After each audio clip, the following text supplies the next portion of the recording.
আমি এখন বসে বসে এই মাঠের পাশে বসে বসে আম খাচ্ছিলাম, আর ওরা মাঠে গেছিল মাছ ছাড়াতে সকালে, মানে জাল পেতে দিয়ে এসেছি সকালে।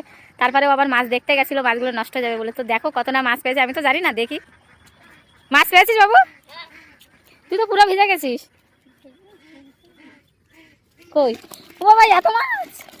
তুই দেখ, আই দেখি ঢালি দেখি, কই মাছ! ও না, অনেক জল হয়ে গেছে মাঠে। বড় কামড়া ঢালো, এই যে এই যে ওইখানে না, এখানে ঢালো। সালা সব জানতে জানতে কই, কত বড় বড় দেখ ওই মাছগুলো। ও ঠাম্মা, তুমি দেখে দাও, কি করবা আমি জানি না। কি করবা? ও খাবে।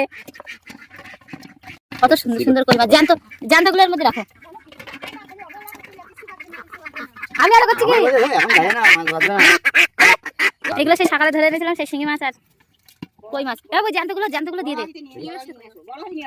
বড় হাড়ি কোথায়?